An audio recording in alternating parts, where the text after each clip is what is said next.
Hello friends, my self Amit Patel, senior deputy collector गया, BAS officer from 62nd batch. आज मैं आप लोगों को GS पेपर 1 का सेक्शन 3 जो स्टैटिस्टिक्स है उसकी स्ट्रैटेजी को डिस्कस करूंगा। सबसे पहले मेरी कॉन्ग्रेट्स जो लोग 64th में फाइनली सेलेक्ट हुए, और जो लोग नहीं सिलेक्ट हुए उनको भी हिम्मत नहीं हारना है। आप लोग अपने मार्कशीट्स को डाउनलोड करें। आप लोग उसमें किस एरिया में आपको कम मार्क्स मिले हैं, कौन से आपके वीक पॉइंट्स हैं, उस पर आप मेहनत करें। आई होप कि आप अगले एग्जाम में आप जरूर फाइनल लिस्ट में आपका नाम होगा। देन शुरू करते हैं GS पेपर 1 सेक्शन 3। सबसे पहले मैं आप लोगों को इसका इंपॉर्टेंस बताना चाहूंगा। ये पूरे मेंस के सिलेबस में यही एक ऐसा पार्ट है जिसमें कि आप 100% स्कोर कर सकते हैं। जैसे 72 मार्क्स क्या होता है ये, और आप 72 में 72 इजीली ला सकते हैं। इसके बाद ये जो है लिस्ट में, फाइनल लिस्ट में आपके नाम होने की प्रोबेबिलिटी जो है ये बढ़ा देता है। जैसे फाइनल जो मेंस का जो कट ऑफ था वो 446 था अनरिजर्व कैटेगरी के लिए, और 446 नंबर कट ऑफ था, और 72 आप इसमें बहुत आसानी से ला सकते हैं। तो आप अगर आप देखिएगा तो 16% जो है वो केवल आप यहां से ला सकते हैं। तो इसलिए काफी इंपॉर्टेंट है। आप सोचो 16% आप यहीं से लाओगे, 84% में आप बहुत सारी चीजें आप history, geography and all the sections of GS करके आपको उतना लाना है। तो अगर आप कट ऑफ को मैं अगर एक पॉइंट मान के चलूं तो उसका 16% जो है आप केवल इस सेक्शन से आप ला सकते हो। और तीसरा इसका इंपॉर्टेंस है कि इसको तैयार करने में, इसके प्रिपरेशन में आपको ज्यादा टाइम नहीं देना है। आपको बहुत कम टाइम में आप एक बड़ा पोर्शन आप जो है कवर कर सकते हैं। नेक्स्ट है हाउ टू प्रिपेयर। इस सेक्शन को प्रिपेयर कैसे करना है। देखिए, इस सेक्शन को प्रिपेयर करने के लिए स्ट्रेट फॉरवर्ड अप्रोच नहीं होगा जैसे और सब्जेक्ट्स में होता है। इसमें दो तरह के लोग होंगे। कई लोग ऐसे होंगे जिनका पहले से मैथ्स बैकग्राउंड होगा, या फिर पहले से कैट वगैरह या इस तरह के कॉम्पिटिटिव एग्जाम की ऑलरेडी तैयारी किए होंगे, और उनमें इस तरह के क्वेश्चंस को सॉल्व किए होंगे। उनके लिए अप्रोच थोड़ा अलग होगा। बाकी जो इसके अलावे जो लोग होंगे उनके लिए जो अप्रोच होगा वो थोड़ा अलग होगा।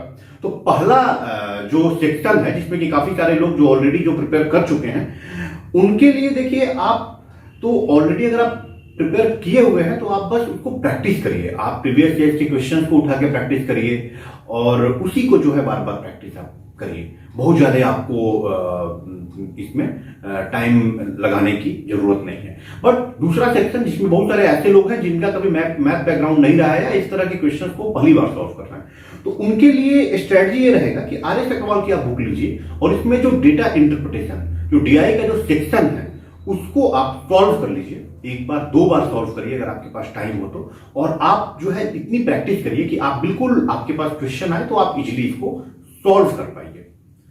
नेक्स्ट जो है, लोगों का काफी सवाल रहता है कि इसको कब अटेम्प्ट करना है। जैसे पेपर 1 में 3 सेक्शन होते हैं, हिस्ट्री, करंट और ये स्टैटिस्टिक्स। तो मेरे हिसाब से, वैसे तो आपका जब आप कंफर्टेबल फील करें तब आप कर सकते हैं, लेकिन मेरे हिसाब से इसको सबसे पहले करना चाहिए, क्योंकि GS पेपर 1 जो है फर्स्ट एग्जाम होता है हिंदी के जस्ट बाद। बिल्कुल फ्रेश माइंड में आप स्टार्टिंग ऑफ द पेपर के टाइम आप करिएगा, तो आई होप कि सही करने की जो प्रोबेबिलिटी होगी वो ज्यादा होगी। कई बार क्या होता है, कई लोग गलती करते हैं कि लास्ट में करते हैं, लास्ट में टाइम नहीं होता है, और काफी जल्दबाजी में लोग करते हैं। इसमें जो है गलत होने की संभावना काफी अधिक होती है। नेक्स्ट, इसको जो है अप्रोच क्या होना चाहिए। जैसे कि क्वेश्चन इसका है, कई बार तो बहुत इजीली आप एक लाइन में आप सॉल्व कर सकते हैं उसको, बट सही अप्रोच क्या होना चाहिए, कैसे आप सॉल्व करोगे तो आपको फुल में फुल आपको नंबर मिलेगा। सबसे पहला नंबर, एक टेबल आप बनाइए। जो भी डेटा आपके पेपर में जो है, चाहे ग्राफ फॉर्म में हो या फिर बार चार्ट या फिर पाई चार्ट, उसको एक ग्राफ के फॉर्म में आप पहले अपने आंसर बुकलेट में आप उसको ड्रॉ करिए। ग्राफ के आप उसको टेबल के फॉर्मेट में, and always match from paper and table. जब भी आप कोई भी आप जवाब, जैसे मान लीजिए कि क्वेश्चन नंबर 5th है, 5th आप शुरू किए करना, उसमें 5 या 4 या 5 सेक्शंस या 2-3 सेक्शंस होते हैं, तो उसमें अगर एक पॉइंट, एक क्वेश्चन को अगर आपने उठाया, उसका डेटा आपको पुट करना है, तो आप जो है अपना जो आपने टेबल बनाया है उससे भी आप देखिए, और जो क्वेश्चन पेपर को भी देखिए।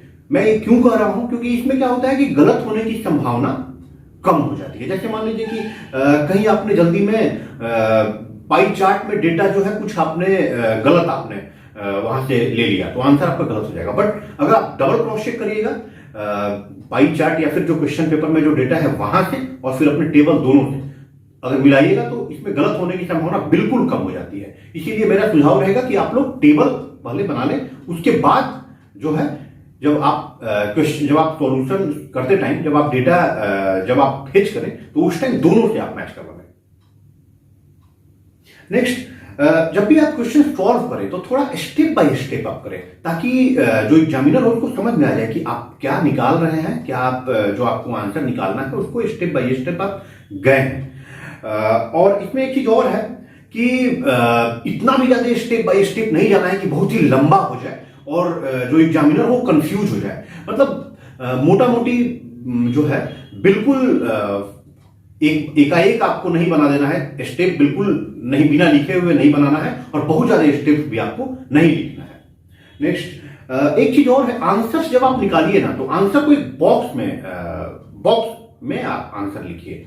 जैसे कि क्वेश्चन नंबर 5 का फर्स्ट है, फर्स्ट को आपने सॉल्व किया स्टेप बाय स्टेप, 2-3 स्टेप पे आपने सॉल्व किया, सॉल्व करने के बाद जो आंसर आया उस आंसर को आप बॉक्स में आंसर लिख के आप लिखिए, जिससे कि जो एग्जामिनर इजीली उस आंसर को मैच करवा लेगा और उसको कोई कंफ्यूजन नहीं होगा। एक चीज और है, जैसे कि मुझे लगता है 3 या 4 क्वेश्चंस होते हैं जिनमें से आपको 2 करने होते हैं। तो आप जब प्रैक्टिस करते हैं तो कुछ आपको ऐसा लग जाता है कि आप जो है पाई चार्ट वाले क्वेश्चंस में ज्यादा कंफर्टेबल हैं या बार चार्ट वाले क्वेश्चंस में ज्यादा कंफर्टेबल हैं। तो जिस टाइप के क्वेश्चंस में आप ज्यादा कंफर्टेबल हैं उन्हीं को सिलेक्ट करिए, ये मेरा सुझाव रहेगा। नेक्स्ट है प्रैक्टिस इसको कैसे करनी है।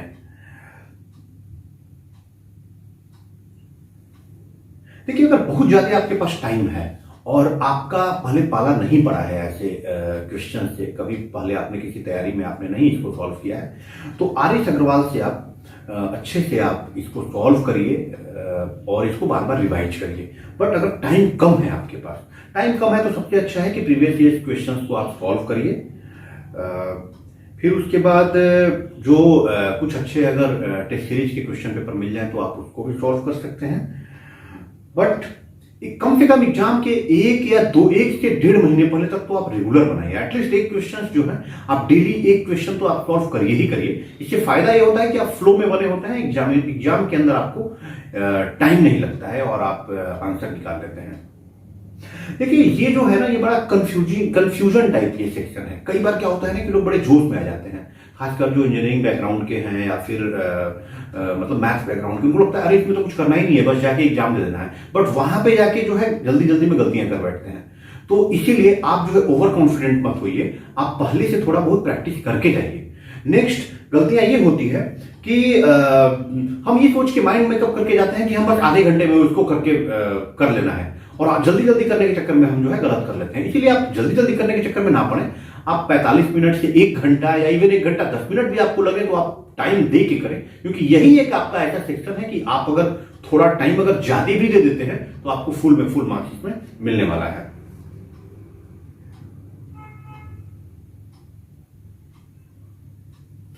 देखिए, कई लोग ऐसा इस तरह के क्वेश्चन को सॉल्व करते टाइम इतना शॉर्ट में बनाते हैं कि उसमें कहां क्वेश्चन शुरू हुआ कहां खत्म हुआ और ये नहीं पता चलता है। एग्जामिनर काफी कंफ्यूज हो जाता है और आपको कई बार वो है, या फिर मान लीजिए 4 पार्ट्स हैं, चारों का आपने सही से मार्किंग नहीं किया है, तो क्या होता है कि वो कौन सा नंबर कहां देना है, ABCD 4 सेक्शन है, आपने पता चला कि A के बाद B लिखा ही नहीं या छोटा सा लिखा, विजिबल नहीं हुआ और CD ऐसे लिख दिया। और फिर इसमें क्या होता है कि वो एक क्वेश्चन के जो 4-5 पार्ट है, सभी पार्ट पे वो नंबर नहीं दे पाता है। इसीलिए आप थोड़ा स्पेस छोड़ के, और जैसा मैंने पहले बताया कि हर एक आंसर को बॉक्स के अंदर डाल के आप लिखिए। एक जो है कंफ्यूजन और भी होता है इसमें, कई बार क्या होता है कि पूछता कुछ और है लेकिन आप जो है आंसर कुछ और निकाल देते हैं। जैसे पूछता है कि परसेंटेज ऑफ मेल आप निकालिए किसी भी क्वेश्चन में, जैसे कि कोई पूछा है कि परसेंटेज ऑफ मेल पॉपुलेशन, लेकिन आपने क्या किया, जल्दी जल्दी में फीमेल पॉपुलेशन निकाल दिया। इसीलिए मेरा एक सुझाव रहेगा जो मैं करता था कि आप जब आंसर निकाल भी लिए ना, तो एक बार क्वेश्चन थोड़ा सा 10 सेकंड लगेगा, एक बार क्वेश्चन में पढ़ लीजिए कि पूछ क्या रहा था, आपने निकाला क्या है। एक बार लास्ट में एक बार क्रॉस चेक करना जरूरी होता है। इस वीडियो में बस इतना ही। All the best for coming examination. Thank you so much.